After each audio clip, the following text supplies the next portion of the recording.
ये कहानी एक ऐसे बहरी जहाज के बारे में है जो अंटार्कटिका के समंदर में फंस चुका है, जिसमें 70 आदमी सवार थे। तो अब कहानी के शुरू में हमें वही शिप दिखाई जाती है जिसका कैप्टन पेट्रोव था, जो एक कैप्टन होने के साथ साथ बहुत अच्छा इंसान भी था। उस शिप में मौजूद लोगों की जिंदगी उसे अपनी जान से भी ज्यादा अजीज थी। अब वो शिप बर्फ के समंदर में लहराता हुआ अपना सफर करता आगे बढ़ रहा था, लेकिन थोड़ा आगे जाने पर उन्हें पता चलता है कि एक बहुत बड़ा आइसबर्ग पहाड़ ने उनका रास्ता रोक लिया है। अब इन सब के बारे में जानने के बाद पेट्रोव हुक्म देता है कि वो शिप को दाईं तरफ मोड़ दे ताकि ये बर्फ के पहाड़ से साइड से होकर निकल जाए। जब इनका शिप बर्फ के पहाड़ के करीब से गुजरता है तो उस पहाड़ के कुछ टुकड़े इनकी शिप पर गिरना शुरू हो जाते हैं। इसी बीच शिप को झटका लगता है, जिसकी वजह से एक आदमी अपने डॉग के साथ पानी में गिर जाता है। उसे देखकर पेट्रोव बचाने के लिए जाता है। वो सीढ़ी लगाकर पानी में कूदकर उसे बचाना चाहता था, लेकिन शिप का दूसरा कैप्टन उसे ऐसा करने से रोक देता है कि तुम एक आदमी की वजह से बाकी सबकी जान खतरे में डाल रहे हो। इनके दरमियान में बहस चल ही रही थी, तभी एक आदमी अपने साथी को बचाने के लिए पानी में कूद जाता है, मगर वो देखता है कि बहुत ज्यादा ठंडा पानी होने की वजह से उसका साथी डूबकर मर गया है, मगर उसका डॉग अभी भी जिंदा था। वो उसे बचाकर शिप में वापस ले आता है। वो पानी इतना ठंडा था कि अब वो आदमी कुछ भी नहीं बोल पा रहा होता है। ऐसे लग रहा था कि जैसे ठंड की वजह से उसकी आवाज चली गई हो। मगर अब बर्फ का पहाड़ उनके लिए एक बहुत बड़ा चैलेंज था। आगे बढ़ते हुए शिप का रडार सिस्टम भी खराब हो जाता है। ये उनके लिए एक और बहुत बड़ी मुसीबत थी, क्योंकि रडार इन्हें बताता था कि पानी में बर्फ कहाँ कहाँ जमी हुई है, मगर अब ये खराब होने की वजह से वो इस चीज का भी पता नहीं लगा सकते हैं। वो अपनी शिप को इस बहुत बड़े पहाड़ से गुजार तो लेते हैं, मगर अभी भी उस पहाड़ का एक बहुत बड़ा टुकड़ा उनकी तरफ बढ़ रहा था। अब जो दूसरा कैप्टन होता है वो पेट्रोव को इन सारी चीजों का जिम्मेदार ठहरा रहा होता है, इसलिए अब वो एक रिपोर्ट बनाकर अपने हेड्स को भेज देता है। हालांकि जो इस शिप में दूसरे लोग थे वो इसे इस चीज के लिए मना करते हैं। वो जानते थे कि पेट्रोव कितना अच्छा कैप्टन है, वो ऐसा हरगिज नहीं कर सकता। अब जो रिपोर्ट सेकंड कैप्टन ने भेजी थी, हेड्स इसकी बात को मान लेते हैं और पेट्रोव को उसके ओहदे से हटा दिया जाता है। उन्होंने ये भी कहा था कि जब तक नया कैप्टन नहीं आएगा दूसरे कैप्टन को ही इस शिप का नया कैप्टन बना दिया गया है। कुछ दिन के बाद एक नए कैप्टन को हेलीकॉप्टर पर भेजा जाता है। जो नया कैप्टन था वो बहुत खड़ूस और स्ट्रिक्ट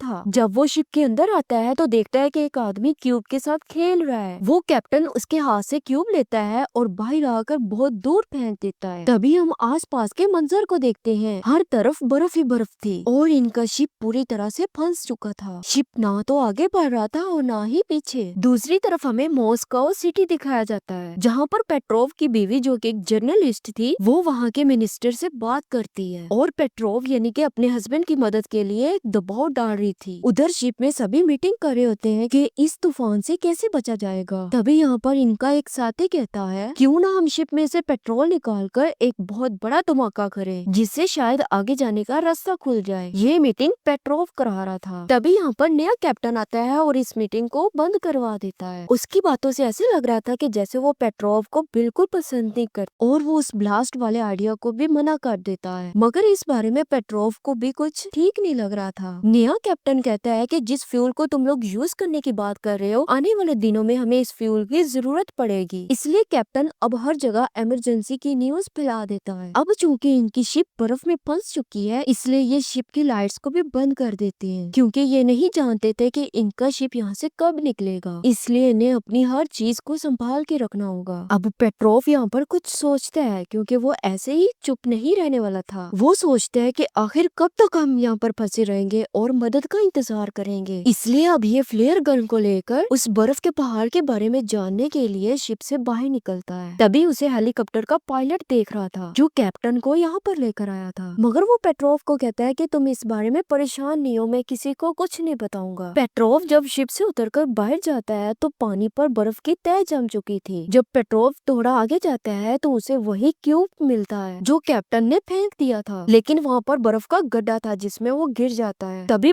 पेट्रोव वहाँ पर फ्लेयर गन चलाता है, जिसे दूर खड़े पायलट ने इसे देख लिया था कि ये मुसीबत में है, इसलिए वो शिप के बाकी साथियों को लेकर इसकी जान बचाने के लिए आ जाता है। उसे वापस ले जाकर डॉक्टर को दिखाया जाता है। पेट्रोव की इस हरकत से नया कैप्टन उसे बहुत डांटता है, पर वो खाली हाथ नहीं आया था, उसके पास बहुत सारी इन्फॉर्मेशन थी। वो कैप्टन को बताता है कि बर्फ का एक बहुत बड़ा तोता हमारे पीछे आ रहा है। कैप्टन उससे पूछता है कि तुम्हारे पास क्या सबूत है। वो कैप्टन को उसका फेंका हुआ क्यूब दिखाता है और बताता है कि इसे तुमने बहुत दूर फेंका था, तो इस वजह से इसे बहुत दूर होना चाहिए था, पर ये मुझे करीब से मिला है। इसका मतलब ये है कि ये उस बर्फ के तोते की वजह से हमारे करीब आया है। कैप्टन जब उसकी ये बातें सुनता है तो उसे भी यकीन आने लगता है, पर वो उसे कुछ नहीं कहता है और चुपचाप वहाँ से चला जाता है। दूसरी तरफ शिप में मौजूद लोग अपनी परेशानी को कम करने के लिए गिटार बजा रहे होते हैं। तभी वहाँ पर वही कैप्टन आ जाता है और उनके हाथों से गिटार खींचकर तोड़ देता है और साथ ही उन्हें शिप के बाहर वाली साइड की बर्फ हटाने को कहता है। यहाँ पर पेट्रोव उसी कैप्टन से कहता है, तुम्हें सभी के साथ इतनी सख्ती दिखाने की जरूरत नहीं है। मैं जानता हूँ डिफेंस मिनिस्टर को हमारी कोई परवाह नहीं है। यहाँ पर हमें कोई भी बचाने नहीं आएगा, क्योंकि चारों तरफ से मौसम बहुत खराब है। इसीलिए हमें एक साथ होना चाहिए ताकि हम लोग मिलकर इस मुसीबत का सामना कर सके। अब हम देखते हैं कि इनका शिप रोज ब रोज बर्फ के साथ ढक रहा था और बर्फ शिप के साथ 2-3 इंच पड़ चुकी थी। बर्फ शिप के अंदर आना शुरू हो जाती है, जिसकी वजह से शिप के नीचे वाले हिस्से में सुराख हो जाता है और पानी भी शिप के अंदर आने लगा था, जिससे इनके खाने पीने का सारा सामान खराब हो जाता है। अब जैसे तैसे करके वहाँ पर लोग इस सुराख को बंद तो कर देते हैं, पर खतरा अभी टला नहीं था। शिप पे सभी लोग घबरा जाते हैं। वो सोचते हैं कि अब वो जिंदा नहीं बचेंगे, क्योंकि शिप को चलाने के लिए फ्यूल भी 3 दिन का था और खाने के लिए भी इनके पास कुछ नहीं बचा था। अब ऐसी हालत में जो शिप का दूसरा कैप्टन था, शिप के नए कैप्टन के खिलाफ सभी को भड़का देता है और कहता है कि हमें फ्यूल से धमाका करना होगा, कैप्टन चाहे हमें लाख मना करे। सब लोग दूसरे कैप्टन की बातों में आ जाते हैं। अब ये सब लोग अपने मिशन पर लग जाते हैं। ये 5 टैंक फ्यूल लेकर थोड़ा दूर ले जाकर धमाका करने वाले थे। पेट्रोव इन्हें बहुत समझाने की कोशिश करता है कि ऐसा मत करो, कोई भी उसकी बात को नहीं सुनता है और वो धमाका कर देते हैं, मगर इससे कोई फायदा नहीं होता है। ये प्लान इनका फेल हो चुका था। इस सब के बाद जो शिप का नया कैप्टन था उसे कुछ भी समझ नहीं आती है कि वो क्या करे, इसलिए वो अपना यूनिफॉर्म पहनकर शिप की छत से छलांग लगाने की कोशिश कर रहा था। पर इससे पहले कि वो अपनी जान देता, पेट्रोव उसे देख लेता है और कहता है कि तुम्हें ऐसा करने की जरूरत नहीं है, हम मिलकर इस मुसीबत का सामना करेंगे। शिप में मौजूद सभी लोगों को अपनी इस हरकत पर शर्मिंदगी हो रही थी कि उन्होंने सारे फ्यूल को जाया कर दिया। वो सब मिलकर अब नए कैप्टन के ऑफिस में जाते हैं और उससे माफी मांगते हैं। कैप्टन ने सभी को माफ कर दिया था। उधर दूसरी तरफ हम पेट्रोव की बीवी को देखते हैं, जो शिप पर सवार इन सब की मदद करने के लिए निकल गई थी। यहाँ पर आकर दिखाया जाता है कि एक आदमी आकर सबको ये बता रहा था, एक बहुत बड़ा तूफान हमारी तरफ आ रहा है। जब वो देखते हैं तो बर्फ की दरार पड़ चुकी थी, जिसे देखकर सभी डर जाते हैं। इन्हें अपनी मौत साफ दिखाई दे रही थी। पेट्रोव सबसे कहता है, जो बर्फ की दरार है हम इस पर अपनी शिप को ले जाएंगे, लेकिन बाकी सब कहते हैं कि इसमें बहुत बड़ा खतरा है। पेट्रोव कहता है कि नहीं, हम ये सब कर सकते हैं। यहाँ पर नया कैप्टन भी पेट्रोव का साथ देने के लिए तैयार था, क्योंकि वो इसकी काबिलियत को पहले ही जान चुका था। पेट्रोव कहता है कि मैं हेलीकॉप्टर में जाकर तुम्हें आगे का रास्ता बताऊंगा, और पेट्रोव कैप्टन से कहता है कि तुम शिप को पीछे से लेकर आओगे, मगर नया कैप्टन कहता है कि मैं हेलीकॉप्टर के जरिए तुम्हें रास्ता बताऊंगा और तुम शिप पर ही रहोगे, क्योंकि तुम अपनी शिप को अच्छे से जानते हो। इसके बाद सभी जोश में आ जाते हैं और अपना काम करने लगते हैं। अब नया कैप्टन इन्हें हेलीकॉप्टर के जरिए रास्ता बताता है। हम देखते हैं कि इतना बड़ा शिप 10 मीटर की कम दूरी पर 100 मीटर के ऊंचे पहाड़ से गुजर जाता है, मगर कैप्टन का हेलीकॉप्टर अभी भी उसी बर्फ के पहाड़ के करीब था। हवा बहुत तेज, जिसकी वजह से वो हेलीकॉप्टर पहाड़ के साथ टकराकर गिर जाता है। ये देखकर पेट्रोव शिप को वापस ले जाने को कहता है। ऐसा करने से उसे सभी लोग रोक रहे होते हैं, मगर वो अपनी शिप इनकी तरफ ले आता है। जब कैप्टन डूबने वाला था तो पेट्रोव आकर उन्हें बचा लेता है। साथ ही पेट्रोव की टीम भी आ जाती है, जो उनकी मदद करती है। वो लोग सही सलामत शिप में आ जाते हैं। सभी बहुत खुश होते हैं कि वो इतनी बड़ी प्रॉब्लम से बच गए। आगे जाकर इन्हें पेट्रोव की वाइफ का शिप भी मिल जाता है, जिससे वो अपनी शिप में पेट्रोल भरते हैं और फिर सब लोग खुशी खुशी आगे बढ़ते हैं। सब बच गए थे। इनकी तस्वीर अखबार में भी छपती है, जो पेट्रोव की बीवी ने छपवाई थी। इन्होंने 133 दिन इसी शिप में गुजारे थे। तो इंसान जितनी बड़ी मुश्किल में क्यों ना हो, अगर वो कोशिश करे तो जरूर कामयाब हो सकता है। इसी के साथ ये मूवी यहीं पर खत्म हो जाती है।